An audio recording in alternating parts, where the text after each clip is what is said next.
But for Toronto, having multiple guys play this season was part of their game plan.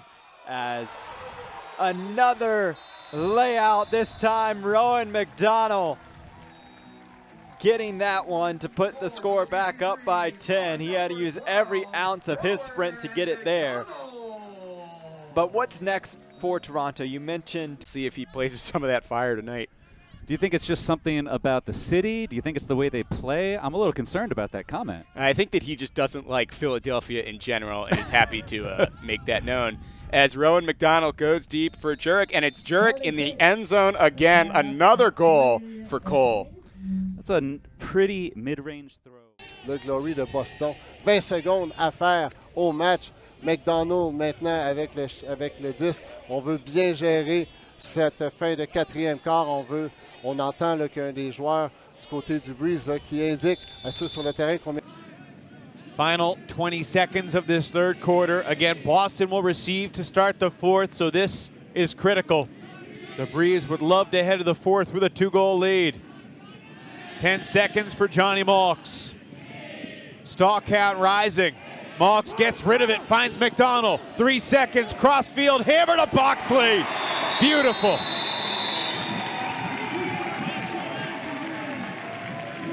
That's how you execute at the end of a quarter. Of the quarters they played.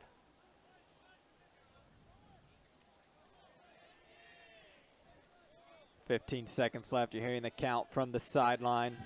Edmonds to Roy. Still plenty of time. You see DC not trying to force the issue. Now's where you see them look to the end zone. McDonnell does with the hammer. Falling away, Ben Ort makes the two-handed grab. That flow switch is something that New York has really kind of shown us. Bergeron. Only Bergeron on the team this year. Streaking up line. Here's the hammer from Rowan. And then a sliding grab there made by A.J. Merriman. Breeze with another break. And on top, 4-2. That's why Rowan's on the D-line, right? He provides that creative throwing that I'm not sure if this D-line had last year, and now they definitely do. Yeah, just such a big difference maker and being able to just get that little spark. Played on the Spinners. Played in the club scene, the old patrol teams. AUDL champion Spinners, Philadelphia Spinners. First ever. As McCutcheon picks that one up. Fake to even throw off our cameraman as it goes back to McDonnell. Over the defense, McDonnell finds Alexander Fall. 5 assists on the day for McDonnell. This is what we saw last week in Carolina. You can get close. Familiar with these combines. Will, that happened right in front of you. What'd you see? Yeah, so over on this side of the field, there's a white line that's a sideline, and then there's another red line that's the player line. The reason that's confusing is the sideline that's closest to the camera side is also a red line. It's a break for the Breeze after the Flyers' mental error. McDonnell for Merrill. And the first lead of the night for DC. Alex Thornton caught that pass, that pull. That was wild. That thing was coming in hot. And unable to reel in the pass, Savorov. As the Breeze look to get a break back here, up by 4, a chance to go up by 5. This really stunt everything that Philadelphia was building. Give and go here by McDonnell. Cranston match up against Pollard. Bloodgood streaking. Oh, good inside throw there to McDonnell, looking for one more. Waiting. Yes, out into space. Ja, one more time. He has the hat trick. The East. They ran the East. I mean, there could be the discussion of where a lot of the talent was in those early years in the East Division. Of course, competing leagues and such like that.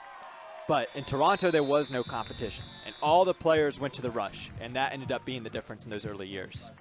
And, you know, interestingly, a lot of the guys that are playing on... So, a tight throw to Neeson, but he comes down with it. Then a quick throw, moving it up. Now looking the far side flick. McCann and Kelly were giving chase. Neither of them got it. It's Tyler Monroe able to break free and get the goal. So DC running and gunning to start the second half. They get a quick goal, scoring in 57 seconds. Jurek, the matchup against Ryan Drost, being the early trigger man. Rowan McDonnell, his first touch of the disc, up to Tyler Monroe, guarded tightly by Van Yacht. Randolph against McDonnell. It's up for Kevin Healy. And Kevin Healy runs it down for the first goal of the game. Yeah, so there's the challenge right there. So Rowan on the O-line, he's going to break. So at what point does Alex Crew call a timeout again? He already used one. May not have to use another because Rowan McDonnell lays it on a platter for Fall, who gets the bookends. And that means that DC starts this second with a break. It's 7-6. Well, there you go. De suffoquer l'offensive du Breeze, mais sans succès. Il s'en sort, c'est Boxley qui trouve McDonnell. McDonnell, la passe longue dans l'espace à Woodhatch. Woodhatch qui décolle pour atterrir dans la zone de points et qui donne à son équipe un 20e point. 24-6 points séparent les deux équipes. 7-7. And just not allowing the ton of typical resets, making everything difficult. The throws are going backwards. So Carolina's a little bit out of rhythm. Wilcox denied. McDonnell, the run-through pick. Second break chance for the Breeze. A.J. Merriman shoots it. Alexandre Fall, Moussa Ja are both there, and it's Moussa Ja taking charge.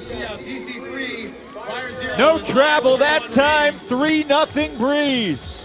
The Breeze are off to a hot start. Rowan McDonnell playing immediate dividends on the D-line. He's reading the play. Knows exactly when to bait the throw. It looks like Keller's saying there was some contact on the mark that kind of made that travel happen, so it shouldn't be a travel call. Interesting use of the integrity rule. Especially in a tie ball game. Breeze slowly, methodically moved it down the field. A crucial O point here for them. Edmonds inside the brick mark. Wodatch to the open side. Boxley, McDonnell. Across everybody to Wodatch there on the other side of the end zone. When DC needed a solid O point. Sway's a clutch player, had a big block late in the 2019 title game to change momentum against Dallas. Up the line, McDonnell gets there first, beating Randolph to the spot. Fulfilling your point earlier in the point. But Indianapolis having a pretty good year as well. And never can count out Chicago, of course. Boxley for Wodatch. One throw away. And McDonnell, they were a runaway train that could not be stopped. I mean, that was a dirty throw. I mean, you got to give a lot of